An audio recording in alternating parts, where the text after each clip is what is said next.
ദൈവനാമത്തപ്പെടട്ടെ. എത്ര പേര് ഇന്ന് പകലിൽ ക്രിസ്തുവേശുവിൽ സന്തോഷമായിരിക്കുന്നു? എല്ലാവരും ക്രിസ്തുവേശുവിൽ സുഖവും ശുഭവുമായിരിക്കുന്നു എന്ന് വിശ്വസിക്കുന്നു. അല്പനേരത്തെ ചിന്തയ്ക്കായിട്ട് സങ്കീർത്തനങ്ങൾ 15:1 ഇങ്ങനെ വായിക്കുന്നു. യഹോവേ, നിന്റെ കൂടാരത്തിൽ ആര് പാർക്കും? നിന്റെ വിശുദ്ധ പർവ്വതത്തിൽ ആര് വസിക്കും?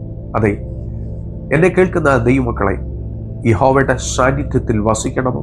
ആ കൂടാരത്തിൽ വസിക്കണമോ? ആ വിശുദ്ധ പർവ്വതത്തിൽ പാർക്കണമോ? വചനമടിസ്ഥാന പ്രകാരം ജീവിക്കണം. അതിന് താഴോട്ട് ഉള്ള വചനഭാഗം വായിച്ചു കഴിഞ്ഞാൽ മനസ്സിലാകും ആർക്ക് അതിൽ വസിക്കുവാൻ കഴിയുമെന്ന്. അതിൻ്റെ 2-ാം വാക്യം ഇങ്ങനെ വായിക്കുന്നു.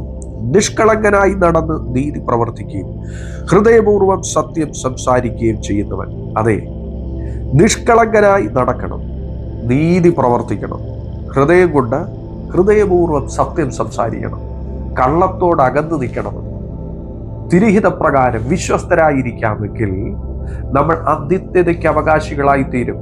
ദൈവ സാന്നിധ്യത്തിന്റെ നിറവിൽ വസിക്കുവാൻ ഇടയാകും. യഹോവയുടെ വിശുദ്ധ പർവ്വതത്തിൽ നമ്മൾ പാർക്കും. ആമേൻ. അതിന്റെ 3-ാം വാക്യം ഇങ്ങനെ വായിക്കുന്നു. നാവ് കൊണ്ട് ഉരള പറയരുത്, തന്റെ കൂട്ടുകാരനോട് ദോഷം ചെയ്യാതെയും കൂട്ടുകാരന് അപമാനം വരുത്താതെയും ഇരിക്കുന്നവൻ. നാവ് കൊണ്ട് ആരുടെ കുറ്റം പറയരുത്.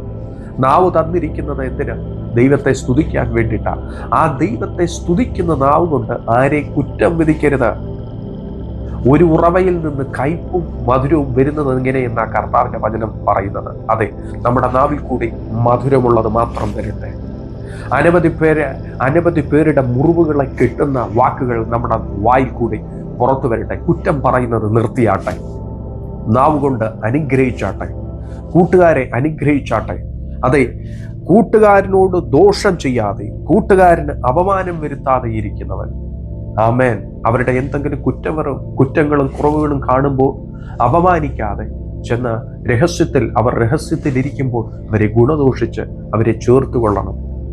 അവർക്ക് വേണ്ടി പ്രാർത്ഥിക്കണം, അവരുടെ അനുഗ്രഹത്തിന് വേണ്ടി പ്രാർത്ഥിക്കണം. അങ്ങനെയെങ്കിൽ യഹോവയുടെ വിശുദ്ധ പർവ്വതത്തിൽ നമ്മൾ പാർക്കുമെന്ന കർത്താവിന്റെ വചനം പറയുന്നത്. അതിന്റെ 4-ാം വാക്യം ഇങ്ങനെ എഴുതിയിരിക്കുന്നു. വഷളനെ നിന്ദനായി എണ്ണണം, യഹോവ ഭക്തന്മാരെ ബഹുമാനിക്കുകയും ചെയ്യുന്നവൻ, സത്യം ചെയ്തിട്ട് ഛേദം വന്നാലും മാറാത്തവൻ. ഇങ്ങനെയുള്ളവരാകുന്നു അനുഗ്രഹിക്കപ്പെടുന്നത്. അതെ, ദുഷ്ടന്മാരുടെ ആലോചന പ്രകാരം നടക്കരുത്, പാപികളുടെ വഴിയിൽ നിൽക്കരുത്. അതുകൊണ്ട് അത്രേ കർത്താവിന്റെ വചനം പറയുന്നത് വഷളനെ നിന്ദനായി തന്നെ എണ്ണണം, യഹോവ ഭക്തന്മാരെ ബഹുമാനിക്കുകയും ചെയ്യണം. അതെ, യഹോവ ഭക്തന്മാരെ ബഹുമാനിക്കണം, അവർക്ക് വേണ്ടി പ്രാർത്ഥിക്കണം, അവർക്ക് വേണ്ടി ചെയ്യുവാനുള്ളത് ചെയ്യണം. അങ്ങനെയുള്ള വ്യക്തികൾ അനുഗ്രഹിക്കപ്പെടും. സത്യം ചെയ്തിട്ട് ഛേദം വന്നാലും മാറാത്തവൻ. സത്യത്തിൽ ഉറച്ചു നിൽക്കണം. ഒരു ദൈവവൈതലാണെങ്കിൽ സത്യത്തിൽ ഉറച്ചു നിൽക്കണം. എന്താ സത്യം? ഈ വചനം പ്രമാണിക്കുക, ഈ വചനത്തിനുള്ളത് അനുസരിക്കുക, ഈ വചനം എന്തു പറയുന്നു അതനുസരിച്ച് ജീവിക്കുക, ആ സത്യത്തിൽ ഉറച്ചു നിൽക്കുക. അങ്ങനെയുള്ളവർ തിരഹിത പ്രകാരമുള്ള അനുഗ്രഹങ്ങളെ പ്രാപിച്ചിരിക്കും. നിങ്ങളുടെ അതിരുകൾ വിശാലമായിരിക്കും.